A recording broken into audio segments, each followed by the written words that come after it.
अस्सलाम वालेकुम to all of you. आज की इस वीडियो में मैं डिस्कस करूंगा answers of the textual questions of the text Steve Jobs by Walter Isaacson. तो स्टीव जॉब्स के जो टेक्सचुअल क्वेश्चंस हैं उनके आंसर्स में डिस्कस करूंगा इस वीडियो में। ऑल्दो मैंने इस टेक्स्ट की समरी एंड थीम्स डिस्कस करे थे पहले ही एंड मैंने जो क्वेश्चंस हैं उनको भी शेयर कर दिया था, बट उस टाइम पे मुझे उतना टाइम नहीं मिला था कि मैं उन क्वेश्चंस को एक्सप्लेन कर सकूं। बट फिर काफ़ी सारे स्टूडेंट्स ने रिक्वेस्ट करी कि आप इनके क्वेश्चंस को भी एक्सप्लेन करो, तो इस वीडियो में मैं उन्हीं टेक्सचुअल क्वेश्चंस के आंसर्स को डिस्कस करूँगा। ठीक है, तो लेट्स बिगिन।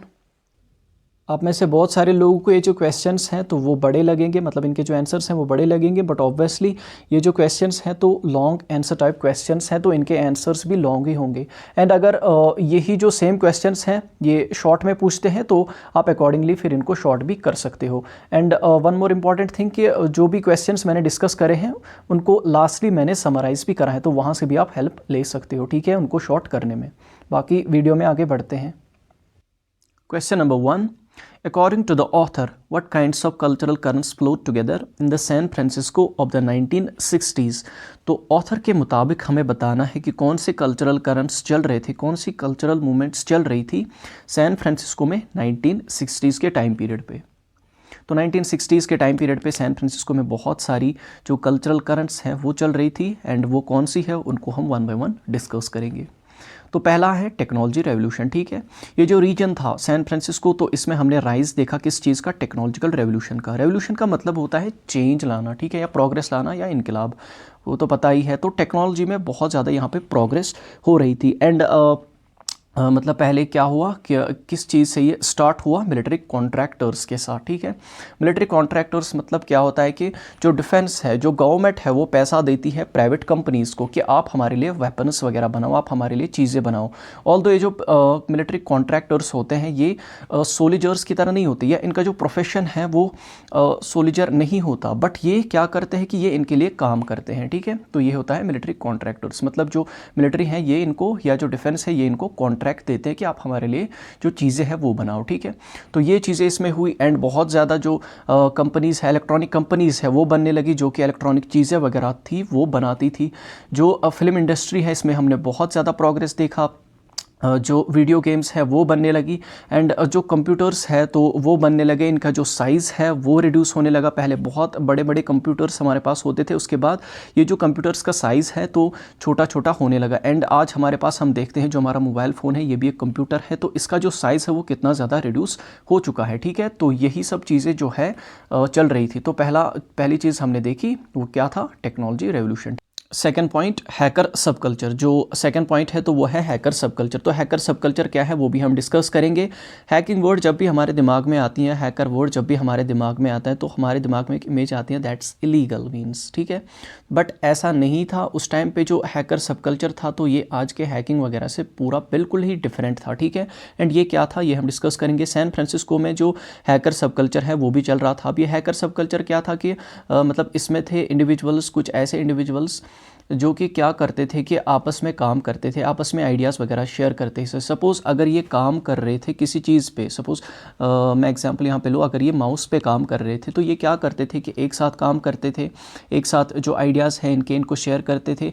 एंड अगर मतलब कोई भी प्रॉब्लम आती थी इस माउस को बनाने में तो ये आपस में शेयर करते थे, या आपस में काम करके मतलब ये जो माउस है या कोई भी इनका चीज़ होता था तो वो बनाते थे। ठीक है, तो यही होता है हैकर सब कल्चर, इसी का मतलब है हैकर सब कल्चर। अब इसमें ऐसे इंडिविजुअल्स थे जो कि थे वेयर हेड्स। ठीक है, मतलब कुछ ऐसे लोग जो कि मतलब जिनको कि अच्छा लगता है इन इलेक्ट्रॉनिक चीज़ों को फिक्स करना, इनको ठीक करना। ठीक है, इसमें थे हॉबिस्टिस। हॉबिस्टिस ऐसे लोग होते हैं जो कि किसी काम को एज अ हॉबी की तरह करते हैं, उनका वो प्रोफेशन नहीं होता। ठीक है, और थे गीक्स। गीक्स ऐसे लोग होते हैं जिनका कि टेक्निकल चीज़ों में मतलब जो कि टेक्निकल चीज़ों में बहुत एक्सपर्ट हो। ठीक है, तो ऐसे लोग होते थे जो कि ऑफन इंजीनियर्स होते थे। ठीक है, मतलब ये जो ऐसे लोग हैं जो कि टेक्निकल चीज़ों में बहुत ज़्यादा महारत रखते हैं तो ऑफन ये इंजीनियर ही होते थे। ठीक है, जो कि ट्रेडिशनल नॉर्म्स से हट के काम करते थे, मतलब इसके बरक्स काम करते थे। ट्रेडिशनल नॉर्म्स यही थे, मतलब कि जो लोग थे उनका ये बिलीव था पहले कि जो टेक्नोलॉजी है, ये जो कंप्यूटर्स हैं ये अगर बनेंगे तो ये हमें रिप्लेस करेंगे। ठीक है, हम इनके गुलाम बन जाएंगे। तो इसी थिंकिंग को ये चेंज करना चाहते थे, या ये जो थिंकिंग थी लोगों की, जो कंप्यूटर्स हैं वो हमें गुलाम बनाएंगे, तो ये इसके बरक्स काम करते थे। एंड ये बोलते थे कि ऐसा बिल्कुल भी नहीं है, कंप्यूटर्स की वजह से या टेक्नोलॉजी की वजह से हमारी जो एफिशिएंसी है वो इंक्रीज़ हो जाएगी, ना कि ये हमें गुलाम बनाएंगे, ठीक है। एंड इनका टेक्नोलॉजी में बहुत ज़्यादा इंटरेस्ट था या टेक्नोलॉजी से इनका बहुत ज़्यादा प्यार था, ठीक है। तो ये होता है हैकर सब कल्चर, ठीक है। बढ़ते हैं अपने थर्ड पॉइंट की तरफ, दैट्स काउंटर कल्चरल मूवमेंट्स, ठीक है। तो काउंटर कल्चरल मूवमेंट्स भी ये मैं समरी में भी एक्सप्लेन कर चुका हूँ, बट यहाँ पे मैं फिर से भी इसको एक्सप्लेन करूँगा। काउंटर कल्चर मूवमेंट्स क्या होते हैं? पहले तो कल्चर तो हमें पता है, लोगों का रहन सहन वगैरह, ठीक है, लोगों के बोलने का तरीका, वो क्या पहनते हैं, वो कैसे मतलब उनकी कैसी सोच है, वो कैसे थिंक करते हैं, ठीक है। तो ये सब चीज़ें जो है ये कल्चर में आती है, ठीक है। तो काउंटर कल्चरल का मतलब होता है काउंटर, मतलब किसी चीज़ को अपोज करना। बट जो लोग हैं ये यहाँ पे क्यों अपोज करना चाहते थे किसी चीज़ को, ठीक है। मतलब अमेरिका में 1960s के टाइम पीरियड पे सैन फ्रांसिस्को में क्यों किसी चीज़ को ये अपोज करना चाहते थे, क्यों ये मतलब कल्चर को चेंज करना चाहते थे। देखो यहाँ पे कुछ चीज़ों को ये चेंज करना चाहते थे, नॉट के पूरे कल्चर को ये चेंज करना चाहते थे।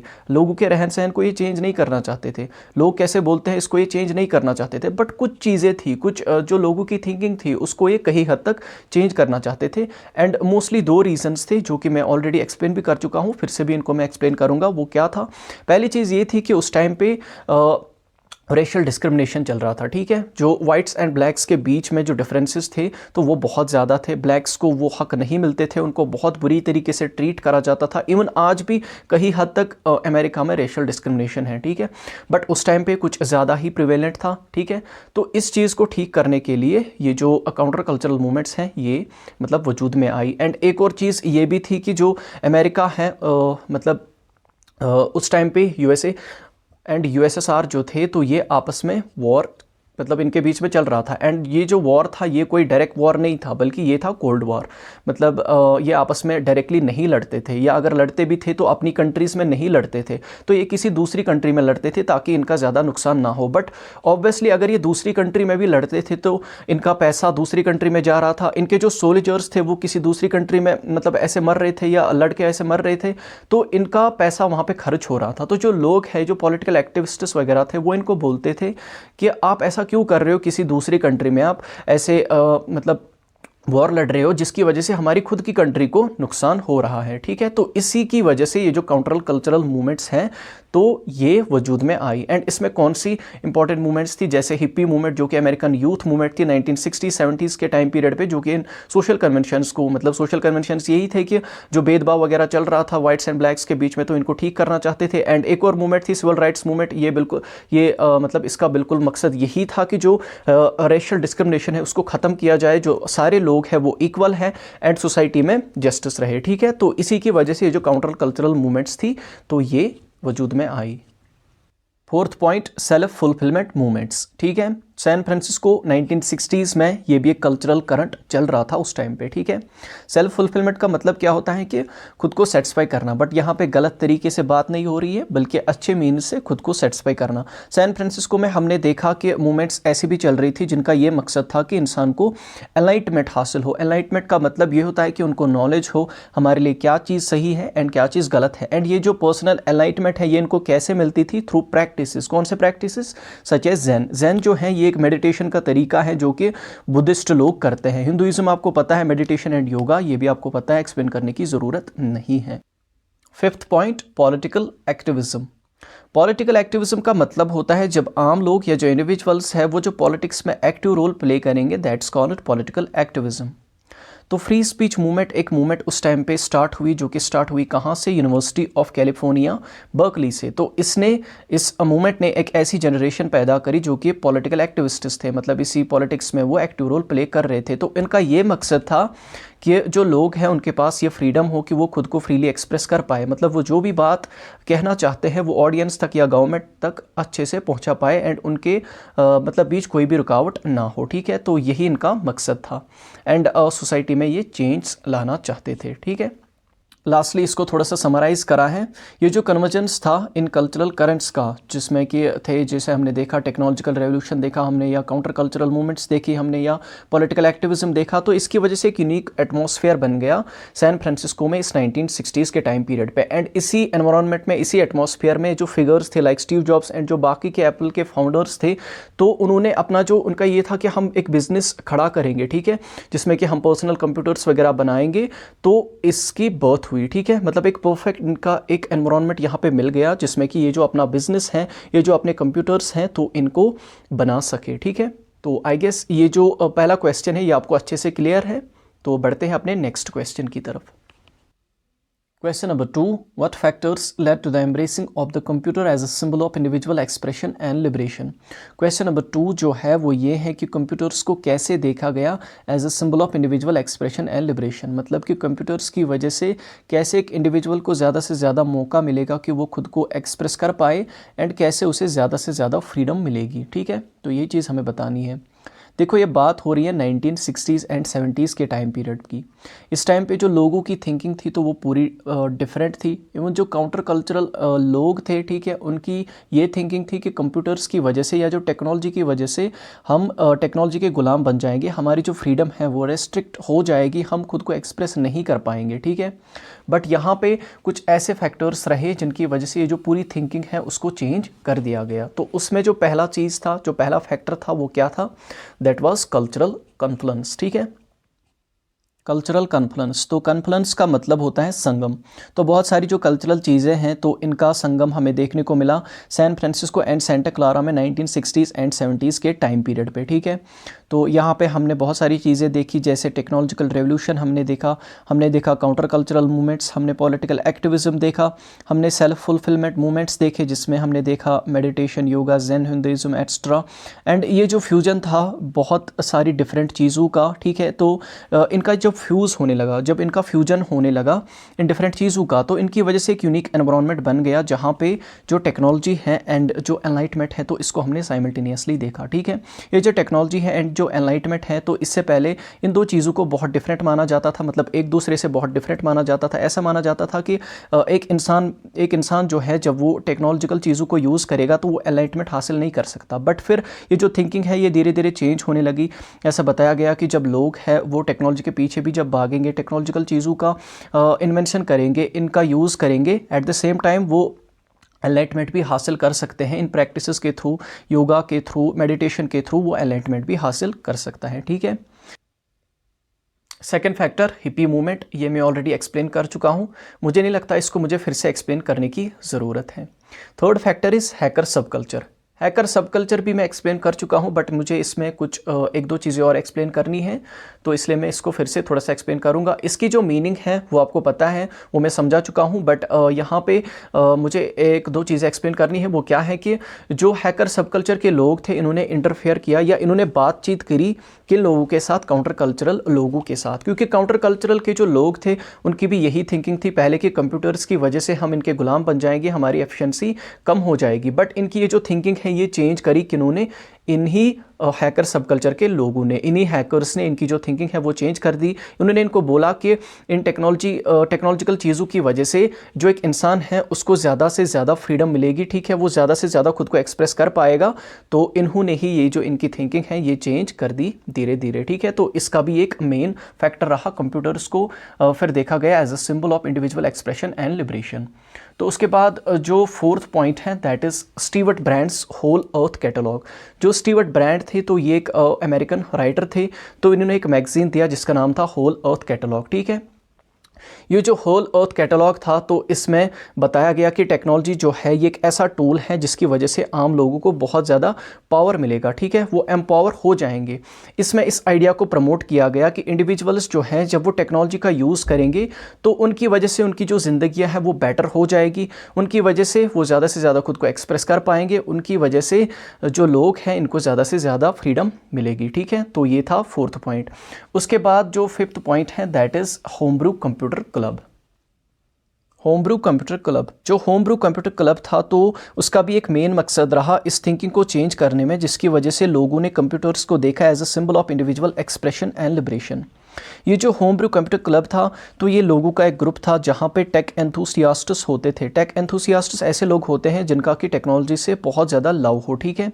तो ऐसे लोग होते थे, इनकी जो मीटिंग्स वगैरह हैं ये रेगुलरली होती थी एंड ये जो अपने आइडियाज़ हैं वो शेयर करते थे, या ये किस चीज़ के ऊपर काम करते थे तो मतलब वो चीज़ ये बताते थे, अपने आइडियाज़ शेयर करते थे एक दूसरे के साथ एंड साथ में काम करके मतलब चीज़ें बनाते थे। एंड इनका यही मकसद था कि लोगों को ये इन्फॉर्मेशन देना कि टेक्नोलॉजी की वजह से हम कैसे उनकी ज़िंदगियां बेटर कर सकते हैं। ये नई नई चीज़ों का इन्वेंशन करते थे एंड लोगों को बताते थे या आपस में शेयर करते थे कि कैसे हम लोगों की ज़िंदगी बेटर कर सकते हैं, कैसे हम चीज़ों को ज़्यादा से ज़्यादा अफोर्डेबल बना सकते हैं। एंड ये जो प्लेस है ये ऐसी प्लेस बन गई जहाँ पर जो लोग हैं वो अपने खुद के कंप्यूटर्स बना सकते हैं, या वो किसी भी कोई भी अगर नई इन्वेंशन बनाते हैं या कोई भी नई इन्वेंशन करते हैं तो वो एक यहाँ पे इनको प्लेस मिल गई जहाँ पे उन चीज़ों को ये बना सकते थे, ठीक है। एंड यहाँ पे मैं आपको एक और चीज़ बताता चलूँ कि जो आगे चल के स्टीव जॉब्स एंड स्टीव वॉजनिक ने एप्पल कंप्यूटर बनाया तो इस होम ब्रू कंप्यूटर क्लब का एक मेन हाथ था उसको बनाने में, ठीक है, क्योंकि फीडबैक वगैरह जो है उनको यही कंप्यूटर क्लब से ही मिल गया, ठीक है। तो इसके बाद एक और पॉइंट डिस्कस करते हैं, दैट्स पर्सनल कंप्यूटर रेवोल्यूशन। जो पर्सनल कंप्यूटर का रेवोल्यूशन आया तो वो हम अभी देखेंगे।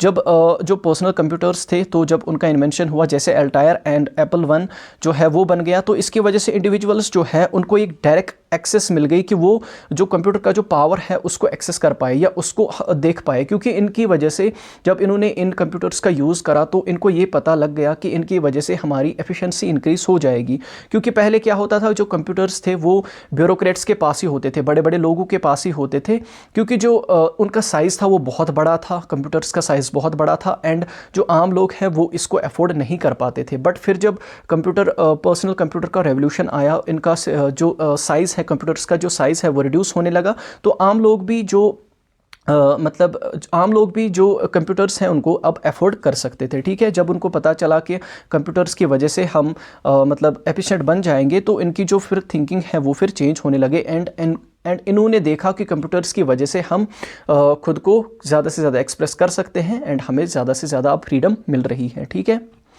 तो लास्ट में समरी देखते हैं कि ये जो कन्वर्जेंस था बहुत सारे मतलब चीज़ों का, जैसे counter cultural values, technological innovation and जो काम करा साथ में किसने, होम ब्रू कंप्यूटर क्लब ने, तो इसकी वजह से कंप्यूटर्स को देखा गया as a symbol of individual expression and liberation. तो ये जो ट्रांसफॉर्मेशन हमने देखा, कैसा ट्रांसफॉर्मेशन, जिसमें कि हमने देखा कि जो लोगों की थिंकिंग है वो चेंज होने लगी। तो इस ट्रांसफॉर्मेशन की वजह से जो कंप्यूटर्स वगैरह हैं वो बनने लगे, जो बड़ी बड़ी कंपनीज़ हैं तो वो बनने लगी, जैसे हमने इस केस में देखा एप्पल कंपनी जो है वो बन गई, जहाँ पे इंडिविजुअल्स को बहुत ज़्यादा पावर मिला टेक्नोलॉजी का यूज़ करके, ठीक है। आई गेस जो सेकंड क्वेश्चन है वो भी आपको क्लियर है, तो बढ़ते हैं अपने थर्ड क्वेश्चन की तरफ। Question number 3, How does the author present Steve Jobs an embodiment of counterculture and technology? तो क्वेश्चन नंबर 3 जो है वो ये है कि जो ऑथर हैं वॉल्टर आइजैक्सन वो कैसे स्टीव जॉब्स को एज अ पर्सन दिखाता है जिसने काउंटर कल्चर एंड टेक्नोलॉजी को मिक्स किया, ठीक है। जो ऑथर है वॉल्टर आइजैक्सन वो पोर्ट्रे करता है स्टीव जॉब्स को एज अ पर्सन जिसने इन दो चीज़ों को मिक्स किया। San Francisco Santa Clara Valley में 1960s-70s के टाइम पीरियड पे बहुत सारे कल्चरल करंट्स मर्ज हो गए, ठीक है, जिसमें हमने टेक्नोलॉजिकल रेवोल्यूशन देखा, काउंटर कल्चरल मूवमेंट्स देखे एंड जॉब्स जो है उसे एज अ पर्सन दिखाया गया जिसने इन दो चीज़ों को, जो कि हमें दिखती हैं, जो कि हमें लगती है कि ये बिल्कुल दो डिफरेंट चीज़ें हैं, तो इन्होंने इन दो चीज़ों को मिक्स किया, काउंटर कल्चर एंड टेक्नोलॉजी को मिक्स किया, ठीक है। वॉल्टर आइजैक्सन जो है वो इसे एक यूनिक फिगर दिखाते हैं जिन्होंने इन दो चीज़ों को मिक्स किया। वॉल्टर आइजैक्सन इसे ऐसा पोर्ट्रे करते हैं, स्टीव जॉब्स को एज ए पर्सन ऐसे पोर्ट्रे करते हैं जिसने काउंटर कल्चरल वैल्यूज़ को तो उसने अपने अंदर अपना लिया and at the same time वो मतलब टेक्नोलॉजी में डूबा हुआ था। टेक्नोलॉजी में डूबा हुआ इन द सेंस कि टेक्नोलॉजी से रिलेटेड उसका बहुत ज़्यादा लव था, ठीक है। स्टीव जॉब्स जो है उसके जो अर्ली एक्सपीरियंसेस थे, ठीक है, जैसे कि उसने जो ईस्टर्न फिलॉसफी है उसको एक्सप्लोर किया, मतलब यही जैन, हिंदुइज्म, योगा, मेडिटेशन वगैरह, तो इसको इसने एक्सप्लोर किया एंड एक्सपेरिमेंट किया विथ साइकेडेलिक ड्रग्स के साथ। साइकेडेलिक ड्रग्स जो है वो ऐसे ड्रग्स होते हैं जिनको लेने के बाद जो इंसान है उसे ऐसी चीज़ें दिखने लगती हैं जो कि रियल ना हो, ठीक है। आप ऐसे समझ लो कि इंसान जो है वो अपने होश हवास में नहीं होता, ठीक है। जो स्टीव जॉब्स हैं वो ट्रेडिशनल नॉर्म्स को रिजेक्ट करता था। ट्रेडिशनल नॉर्म्स यही थे कि कंप्यूटर्स की वजह से लोग कंप्यूटर्स के गुलाम बन जाएंगे, ठीक है। तो इस चीज़ को भी वो रिजेक्ट करता था। इसने पर्सनल एनलाइटमेंट जो है इसको भी अपनाया, किन प्रैक्टिसेस के थ्रू, मेडिटेशन एंड योगा के थ्रू। एंड ये एक रेबेलियन बन चुका था एस्टैब्लिश्ड सिस्टम का। एस्टैब्लिश्ड सिस्टम जो है वो यही था कि जो लोग हैं वो मतलब या जो उस टाइम पे चीज़ें प्रेवेलेंट थी कि जो वाइट्स एंड ब्लैक्स के बीच में जो भेदभाव था, racial discrimination at its peak, तो वो चीज़ें थी। तो इसके भी एक इस चीज़ के भी एक खिलाफ था, इस चीज़ का भी ये रेबेलियन बन चुका था। तो इन सारी चीज़ों की वजह से, जैसे कि इसने ईस्टर्न फिलॉसफी को एक्सप्लोर करा या एक्सिस्टिंग सिस्टम जो है इसका ये रेबल बन चुका था। तो ये चीज़ें दिखाती है कि जो स्टीव जॉब्स था तो ये काउंटर कल्चरल जो मूवमेंट्स हैं तो इनके साथ साथ था, ठीक है, या इनको ये फॉलो करता था, ठीक है। But at the same time जो स्टीव जॉब्स है वो डीपली पैशनेट था टेक्नोलॉजी से रिलेटेड भी, क्योंकि हमने फिर लेटर देखा इसने एप्पल जो कंप्यूटर है वो पहले बनाया या इतनी बड़ी जो कंपनी है वो बनाई। तो वो चीज़ ये दिखाती है कि टेक्नोलॉजी से रिलेटेड भी इसका बहुत ज़्यादा लव था। तो ये जो दो चीज़ें हैं तो इन दो डिफरेंट चीज़ों को इसने मिक्स किया, या ये जो दो चीज़ें हैं ये दोनों ही चीज़ें इसमें थी, स्टीव जॉब्स में ये दोनों ही चीज़ें थी, ठीक है। जो जॉब्स है उसने ये पोटेंशियल देखा कि जो टेक्नोलॉजी है इसकी वजह से जो लोग हैं उनको ज़्यादा से ज़्यादा फ्रीडम मिलेगी, वो ज़्यादा से ज़्यादा खुद को एक्सप्रेस कर पाएंगे। ये एक ऐसी चीज़ थी जो कि मतलब ये ऐसी थिंकिंग थी जो कि पहले काउंटर कल्चर के लोग नहीं मानते थे, क्योंकि उनका बिलीफ कुछ अलग ही था। वो ये लोग काउंटर कल्चरल के लोग जो है वो ये मानते थे कि कंप्यूटर्स की वजह से हम कंप्यूटर्स के गुलाम बन जाएंगे, ठीक है। तो या जो कंप्यूटर्स हैं ये इंसानों को रिप्लेस करेगा, ठीक है। तो उनकी यही थिंकिंग थी पहले। बट ये जो स्टीव जॉब्स थे इसकी जो थिंकिंग थे वो कुछ अलग ही थी, ठीक है। पहले के लोग जो थे वो कंप्यूटर्स को देखते थे as a tools of bureaucratic control, क्योंकि पहले जो कंप्यूटर्स थे वो कुछ लोगों के पास ही होते थे, क्योंकि मैंने बताया इनका साइज़ बहुत बड़ा होता था। जो आम लोग हैं वो इनको अफोर्ड नहीं कर पाते थे। एंड जो आम लोग हैं वो ऐसा बोलते थे कि ये जो कंप्यूटर्स हैं ये मतलब ये ऐसे जो ब्यूरोक्रेट्स वगैरह हैं तो ये हमें कंट्रोल करने की कोशिश करेंगे, क्योंकि जब ये आम लोगों के पास ऐसे कंप्यूटर्स वगैरह देंगे तो मतलब ये हमारी जो एफिशिएंसी वगैरह है ये इसको कम करेगा, ठीक है, हम इनके कंप्यूटर्स के गुलाम बन जाएंगे।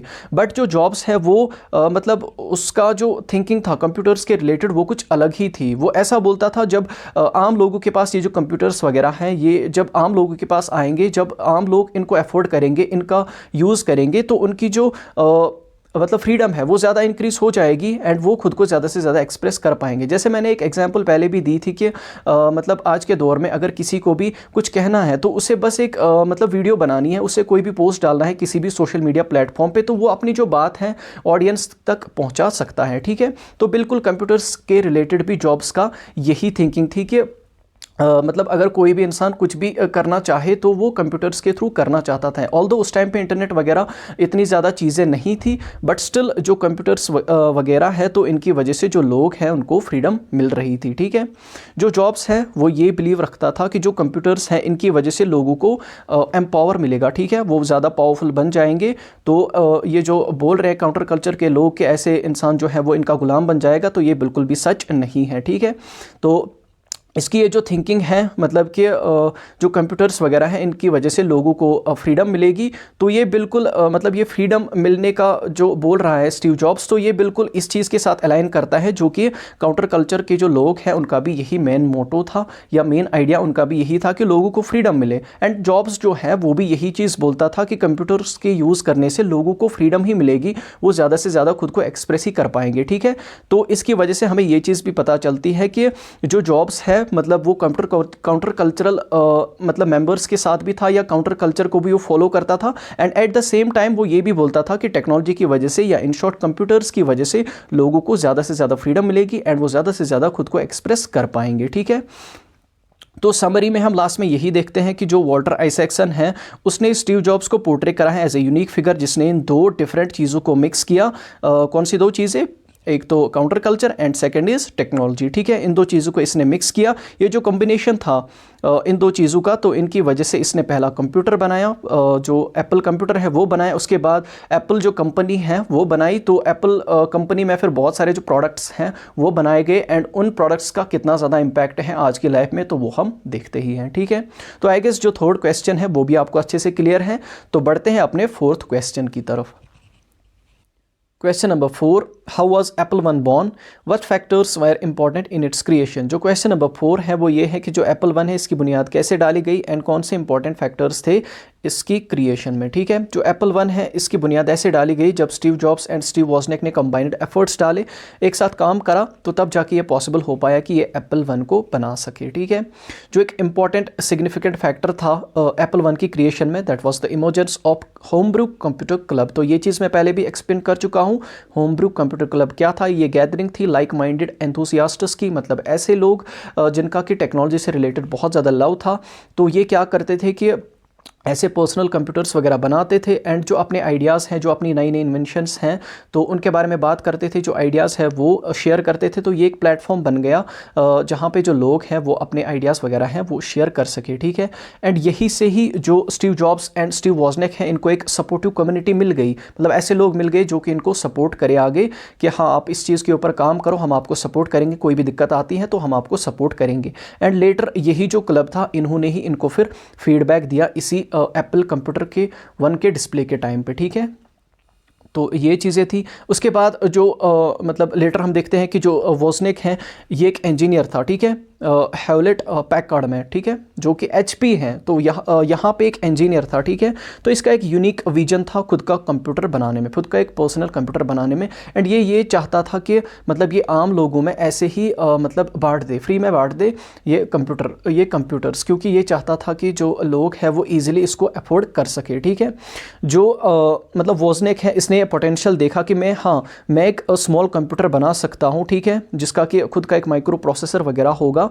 तो उससे पहले क्या होता था कि जो मतलब काम होते थे वो एक बड़े कंप्यूटर्स पे होते थे। ठीक है, मतलब बड़े कंप्यूटर्स पे जो काम होते थे, तो इसने सोचा कि हाँ मैं खुद का एक कंप्यूटर बना सकता हूँ जो कि साइज़ में बहुत छोटा होगा एंड वो वही काम कर सकता है जो कि पहले क्या होता था, जो कि पहले एक बड़े कंप्यूटर पे होते थे।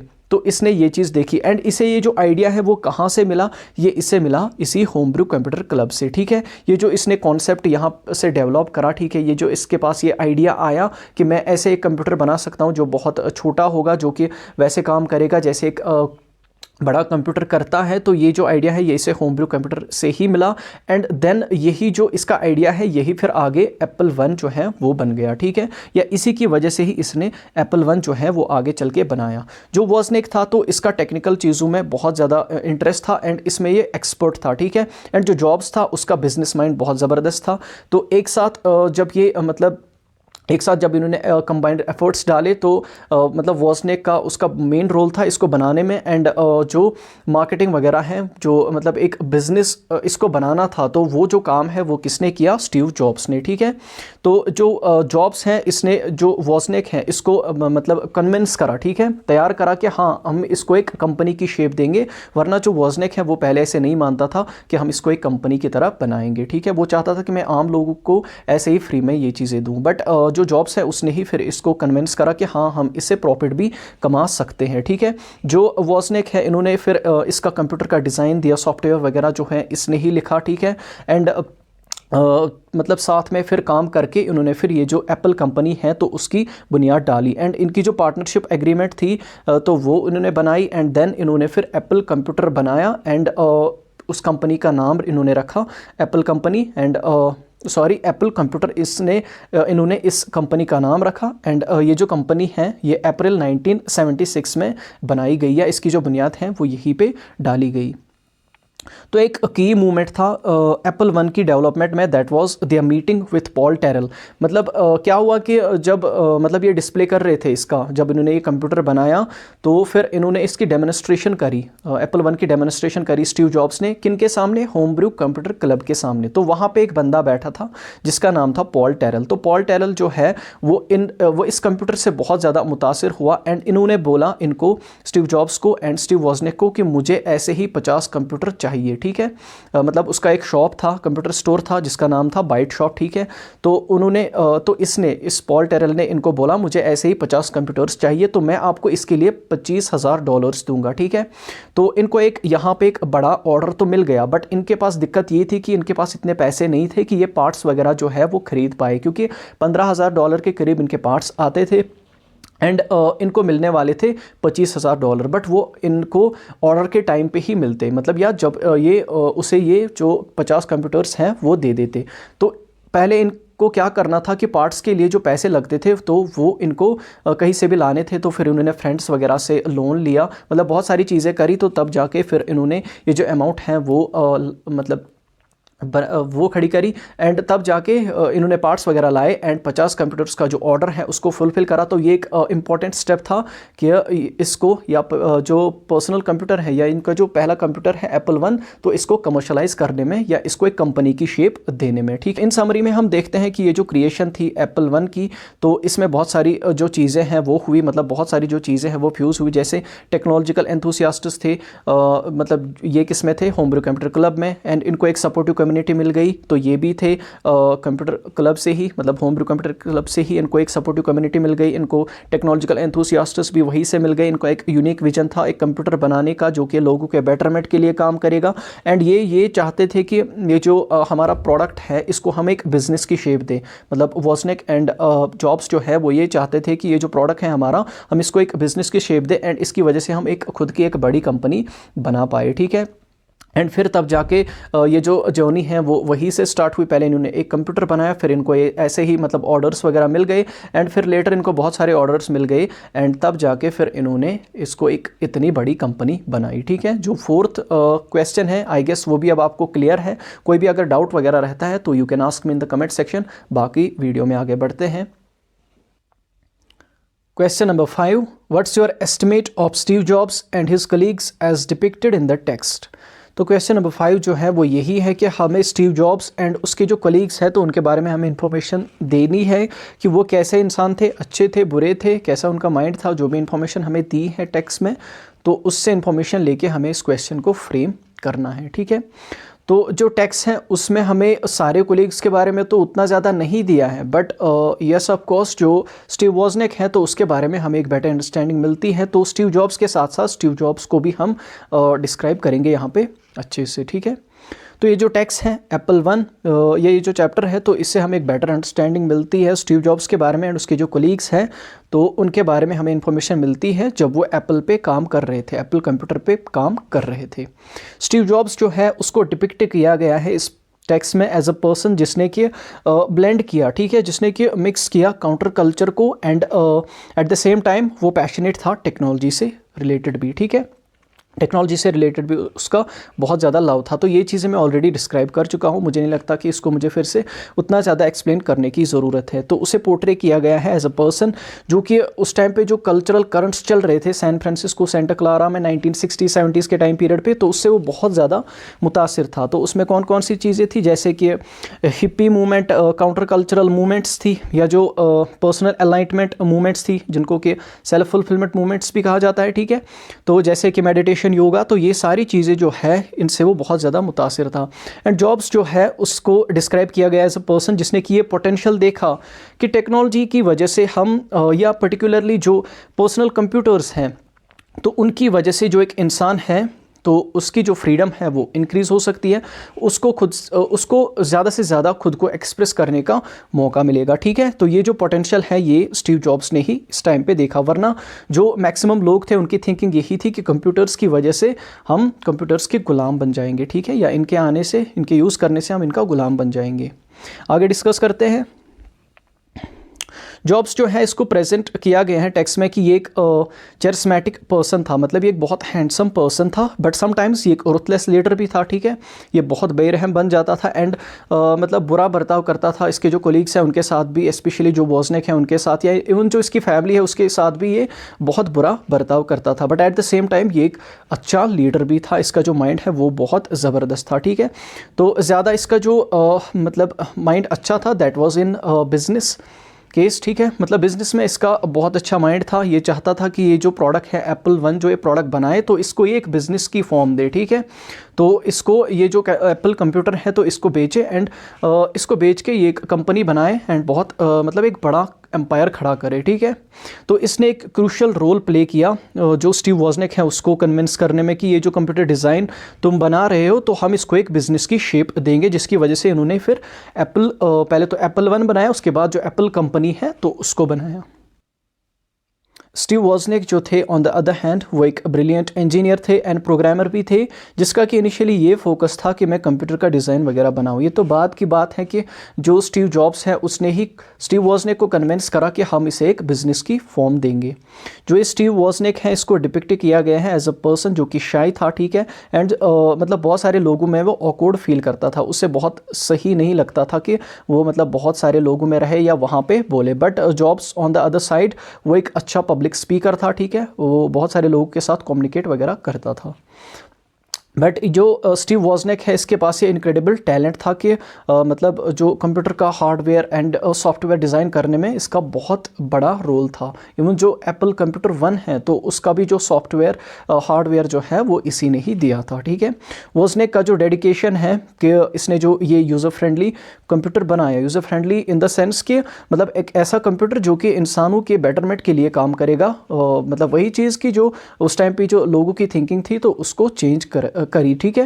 एंड इसने जब ये कंप्यूटर बनाया तो उसके साथ था एक कीबोर्ड, ठीक है, जहाँ पे जो लोग हैं वो लिखते थे या कोई भी उस पर लिखता था, जो भी मतलब वो लिखते थे तो वो जो वर्ड है या कुछ भी वो लिखते थे तो वो स्क्रीन पे आता था। तो उस टाइम पे ये एक बहुत बड़ी अचीवमेंट थी, ठीक है।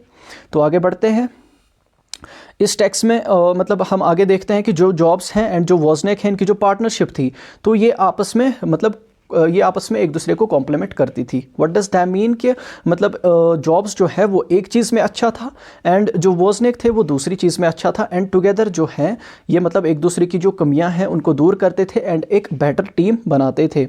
तो ये जो बेटर टीम ये बनाते थे या जो जॉब्स है उसका जो मतलब उसकी अंडरस्टैंडिंग वगैरह किस में थी ज़्यादा, वो हमने देखा कि मतलब वो बिज़नेस में उसकी अंडरस्टैंडिंग बहुत अच्छी थी। And at the same time जो वॉजनिक है उसने उसकी जो मतलब वो टेक्निकल चीज़ों में बहुत ज़्यादा एक्सपर्ट था, तो एक दूसरे को ये जो चीज़ें हैं ये कम्प्लीमेंट करती थी एंड टुगेदर जो है ये एक पावरफुल टीम बनाते थे, जिसकी वजह से इन्होंने फिर मतलब इतनी ज़्यादा प्रोग्रेस करी पर्सनल कंप्यूटर इंडस्ट्री में, ठीक है, या इन पर्सनल कंप्यूटर्स को बनाने में।